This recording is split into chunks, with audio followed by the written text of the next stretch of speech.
Hello students, I am Sanjana Kavati, Assistant Professor, Department of Computer Science and Engineering, AITM Belgavi. In the last video, we have studied associative mapping. So in this video, I'll be explaining about the set associative mapping. So set associative mapping is more of a hybrid solution for this. Okay, so it is a combination of direct and associative mapping techniques that is going to be used.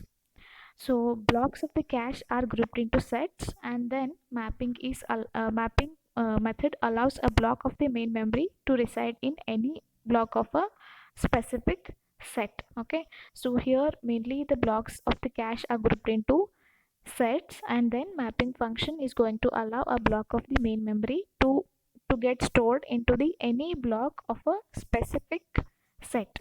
Hence, the contention problem of the direct mapping is erased here by having a few choices for block placement. It is not that I have to map into a fixed block only. We have some few choices, but not all, but few choices are available for the block placement here.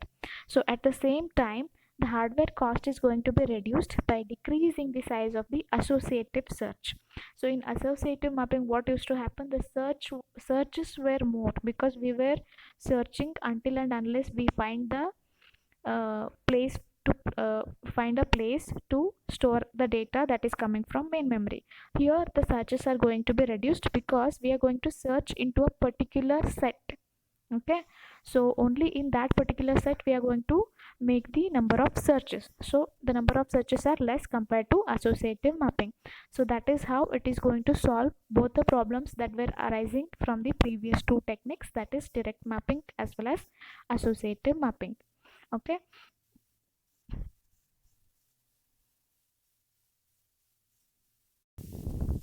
so an example of this set associative mapping technique is shown in the figure. It is figure 5.17 from the textbook. So for a cache with two blocks per set. Okay, this example is for a cache with two blocks per set. That means in one set it is divided into two blocks.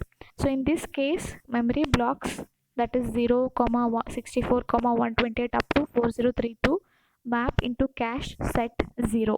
Okay, so and they can occupy either of the two block position within the that particular set. Okay, you can see each set is divided into two blocks, that is block 0, block 1 is set 0, and block 2, block 3 set 1, and so on up to block 126, and block 127 is divided as set 63.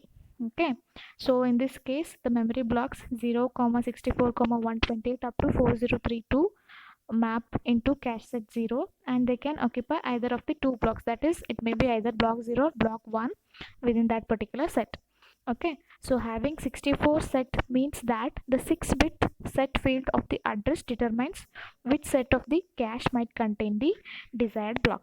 You can see the address pattern here. It is consisting of tag, set as well as word. Okay, in the associative mapping we had given 12 bits for the tag itself and 4 bits for the word, but here it is divided into 6 and 6 for tag and 6 for set. Okay, this 6-bit set field of the address is going to determine which set of the cache might contain the desired block. So then the tag field of the address must be then associatively compared to the tags of the two blocks of the that particular set to check if the desired block is present. Okay, first it is going to identify the set using the set field, and then tag field of the address is used to uh, associatively compare the tags of the two blocks of the set to check whether the desired block is present. Okay, so this way the two-way associative search is simple to implement.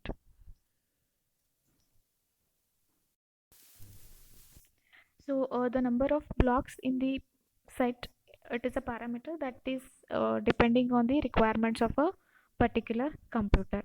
So for the main memory and the cache that is taken in this example, for this size, 4 blocks can be 4 blocks per set can be accommodated by a 5-bit set field, and 8 blocks per set can be accommodated by 4-bit set field, and so on. So the extreme condition of 128 blocks per set requires 2 set bits and corresponds to the fully associative technique with 12 tag bits. Okay, so the other extreme of 1 block per set is the direct mapping method. Okay, so there are two extreme conditions that are given. One is the highest number of blocks, that is 128 blocks per set. It requires the no set bits and it corresponds to the fully associative technique. Okay, all the 12 bits are used for tag. Okay, so the another extreme condition is only 1 block per set, which is nothing but the direct mapping method. So a cache that has k blocks per set is referred to as a k way set associative cache. Okay, if there are 128 blocks, it is nothing but associative technique. If there is only 1 block per set, then it is nothing but the direct mapping method. So this way it is referred to as k way set associative cache.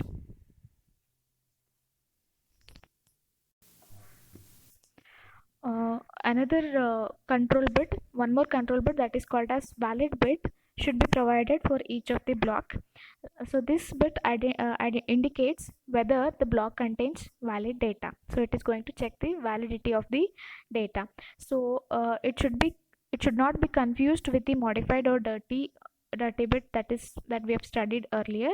So the dirty bit, which indicates whether the block has been modified during its cache residency, is needed only in systems that do not use the write through method.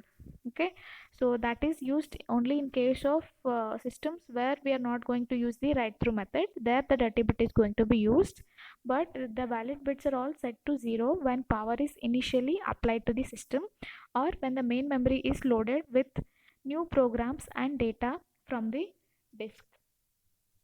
Okay, so the transfers from the disk to main memory are carried out by a DMA mechanism. Normally they bypass the cache for both cost as well as performance reasons. So the valid bit of a particular cache block is set to 1 the first time this block is loaded from the main memory. So whenever a block from the main memory is loaded to cache, the valid bit will be set to 1. So whenever a main memory block is updated by a source that bypasses the cache, the check is made to determine whether the block being loaded is currently present in the cache or no.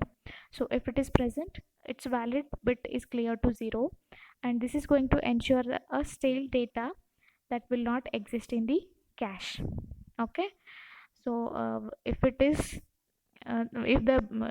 block is currently being loaded into the cache, if it is there, then the valid bit is clear to 0, and it is going to make sure that the stale data is not present in the cache.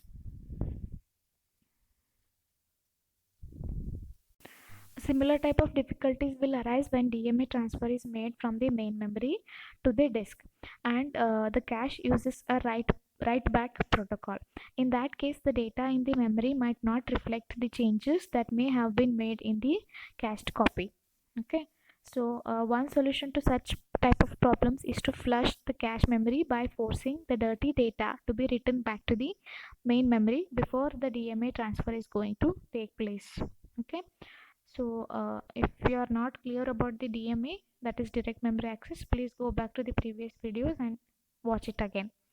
So the operating system can do this task easily, and it does not affect any performance as such to be considered, because the disk transfers do not occur much oftenly. Okay, so this need to ensure that the two different entities, that is the processor as well as the DMA subsystem in this case, okay, so use the same copies, that is the two different entities make use of the same copies of the data, that is referred to as a cache coherence problem. Okay, just go to the figure which wherein it is showing a set associative mapped cache with the 2 blocks per set. You can see the cache memory is divided into blocks from 0 to 127, and the main memory is from block 0 to block 4095, and sets are arranged, that is numbering from set 0 to set 63. So each set is consisting of 2 blocks, and you can see the main memory address, which is divided into 3 fields. One is tag, set, and word. tag and set is consisting of 6 bits and word is of 4 bits. Okay, so this is about set associative mapping. This completes the mapping functions. Thank you for watching.